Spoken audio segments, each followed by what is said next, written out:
हाय नमस्कार, मी अतिशा लाड राजश्री मराठी शोबजमध्ये तुम्हा सगळ्यांचं स्वागत आहे. तर जाऊबाई गावात ह्या तडकता भडकता कार्यक्रमाने रंगत आणली आणि ज्यांनी या कार्यक्रमात रंगत आणली म्हणजे ज्यांची भांडणं असू दे किंवा एक कठीण एक टास्क असू दे, मज्जा आणली या दोघींनी. अंकिता आणि रमशा माझ्यासोबत आहेत. खूप स्वागत तुमचं. कसे आहात आणि आता मुंबईत परतलात तुम्ही? आलो नाहीच ते आम्हाला माहिती ना आम्ही किती दिवसासाठी आलो. 2 दिवसचे पाहुणे बोलू शकतो आम्ही आमच्याच घराच्या इकडे. आणि असं आमच्या मातीत येऊन माहेरी आलेला फिलिंग आलं मला खूप जास्त. डे वनपासनं पंग्यावर पंगे कसं होतं सगळं एक्सपिरियन्स आणि गावात जाऊन किती डिफिकल्ट? मग मी एक पण पंगा नाही घेतला आहे डे 1पासून.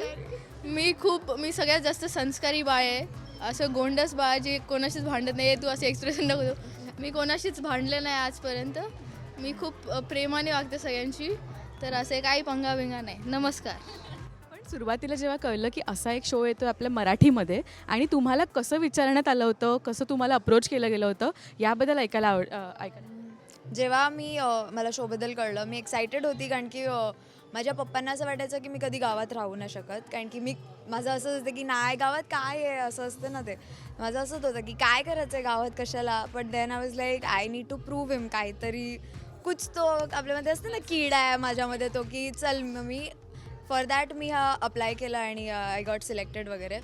आणि जेन्युअनली बोलू आम्हाला प्रश्न जे विचारलेले की तुम्हाला चपाती बनवता येते, भाकरी बनवता येते, जेन्युअनली मला नाही येत. आणि आज लाईक ठीक आहे हे तर शिकून येईल, काय डिफिकल्ट असेल. पण जेव्हा शोमध्ये आलो आम्हाला असं झालं हे फॉर्मॅट कोणी आम्हाला का नाही सांगितलं. इकडे हे चपाती तर सोड, इकडे सरप्राईज होतं हे तिकडे भाकरी सोड, इकडे आम्हाला माहीत ना आम्हाला कोंबडे म्हशी बैल काय काय करायला लागणार. खेकडे हे आमचा खेकडा डान्स आहे. तर म्हणजे खूप नवीन होतं आमच्यासाठी. आणि आम्ही सरप्राईज म्हणजे असे स्ट्रेस लेवल सरप्राईज बोलू शकते मी. कारण की आम्हाला माहिती नव्हतं उद्या काय होणार आहे. आणि पहिल्याच दिवशी जेव्हा माझा एक्सपिरियन्स सांगेल, जेव्हा मला ते म्हशीच्या ह्याच्यातून दूध काढायला सांगितलं तर मला काय माहिती ती म्हशीला दूध द्यायचं आहे की नाही. हाऊ विल आय नो तिला दूध द्यायचं. बट तिला मी गोंजारते, सगळं प्रेम करते, ती आपली लात मारते, पूछ मारते. मी बोलली बाबा ही खूप डिफिकल्ट आहे, जाऊन दे. देन फायनली मी तिचं जेव्हा मला कळलं की म्हशी तेव्हाच दूध देते जेव्हा तिच्या बाळाला दूध हवं असते. असंच आपण जाऊन कोणी खेचलं तर ती नाही देणार, ती तिचं बाळाचं. आणि मग पहिल्याच दिवशी मी माझ्या हेअर स्पा केला शेणनी. तर ती आमची सजा होती. आणि तेव्हा मला कळलं ओ माय गॉड अशी पण सजा असते. आणि फुल बीटी. तुझा काय एक्सपिरियन्स होता? कारण का असे टास्क होते आणि ट्रॅक्टरवाला टास्क मी बघितला होता ज्यात म्हणजे फुल ऑन असं वाटलं आधी रावडी मस्त ट्रॅक्टर वगैरे, पण नंतर जी फजिती होत होती, जेव्हा किती डिफिकल्ट होत होतं, काय मजा. नाही खरंच पहिले जेव्हा आम्हाला सांगण्यात आलं होतं की असं काहीतरी कार्यक्रम आहे, मला वाटलं ठीक आहे थोडं दाखवतील आणि नंतर आम्ही राहू हॉटेलमध्ये जाऊन. पण तिथे आम्ही खरंच वाड्यात राहतो, खरंच ते पाणी घेऊन स्वतः बकेट घ्या, स्वतः काम करा, सगळं स्वतः करा. मला खरंच वाटलं होतं की गावाबद्दल शिकायचं आहे. म्हणजे ठीक आहे आम्ही बघू बैलगाडी कसं चालवतात, आम्ही बघू कोंबडी कसं पकडतात, आम्ही काढू बघून बघू म्हशीचं दूध कसं, आम्ही बघू खेकडे. पण ते बघायचं नव्हतं, करायचं होतं. आणि ते करता करता जी वाट लागली आहे ना, म्हणजे सगळे फोबिया फिअर सगळे बाहेर निघालेत आमचे, उडाले. सगळं काही झालंय. रडलोय आम्ही, हसलोय, खुश झालो, सगळं एक्स्ट्रीम इमोशन्स बाहेर आलेत. एज बोलतात ना, एक्स्ट्रीम एजला आमचे इमोशन्स आहेत. कधी आम्ही एकदम खुश असेल तर एकदम आम्ही रडणार की हे काय चाललंय. आणि जेव्हा आम्ही ते आगीचं बघितलं तेव्हा आमचं असं झालं हे काय आहे. म्हणजे आग आमच्या इर्द गिर्द आहे आणि याच्यासोबत आम्हाला जायचंय, चालायचंय. त्यात गोलांट्या वगैरे काय त्याला बोलतात, लोटांगण घालायचं आहे. आणि साड्यांमध्ये आम्हाला एक झालं आज अजून काहीतरी नवीन होणार. पण लकीली त्या दिवशी सजा नाही मिळाली आम्हाला. थँक्यू हार्दिक दादा.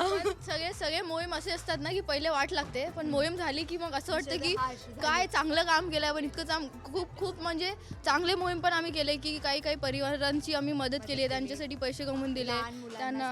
मग आजोबांना ABCD इंग्लिश शिकवली. मग आजोबांचे स्वप्न होते हिरो बनायचे, त्यांना हिरो बनवलं. मग आज आम्ही मुंबईमध्ये आलो आहे, हे पण मोहीमसाठी आलो, फिरायला नाही आलो आहे. की आजींना कधीच मुंबई बघायला नाही भेटलं, त्यांना आम्ही मुंबईला घेऊन आले. तर इतकं आम्हाला चांगलं चान्स मिळतं की लोकांचे स्वप्न आम्ही पूर्ण करू शकतो. झी मराठीचे शो जाऊबाई गावाच्या तर्फे. तर खूप चांगलं वाटतं. असं खूप पुण्य गमावलं आम्ही या शोवर, खूप पुण्य. आणि तू गळ्यात जे घातलंस ते मला जरा दाखव. मालकीन बाय. आता मज्जा येणार आहे, म्हणजे तुमचा परफॉर्मन्ससुद्धा आहे, तुम्ही आजींना घेऊन नाचताय सुद्धा आणि खूप गंमत घडणार आहे.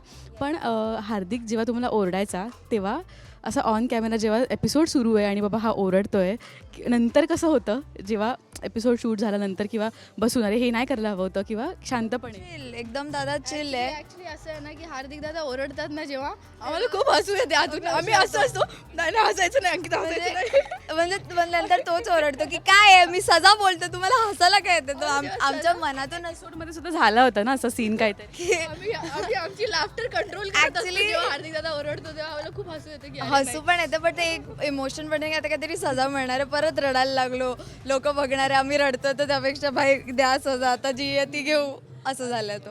पहिल्यांदा मराठीत असा एक्सपेरिमेंट केला गेला आणि खूप मज्जा आली, खूप प्रेमही मिळते. मे बी तुम्हाला ही गोष्ट माहीत नसेल कारण का तुम्ही टास्क करता इकडे, पण आम्ही इथून सांगतोय की खूप चांगला रिस्पॉन्स आहे आणि खूप एन्जॉय करतात प्रेक्षक. आणि आत्ता मुंबईमध्ये काय घडणार आहे हे बघायला आम्ही सगळे उत्सुक आहोत. तुम्ही काय करणार आहात ती मोहीम करून जेव्हा तुम्ही परत जाईल तेव्हा काय होईल सगळं पाहायला उत्सुक आहोत. थँक्यू सो मच आणि ऑल द व्हेरी बेस्ट या पुढच्या जर्नीसाठी. Thank you so much. Thank you so much.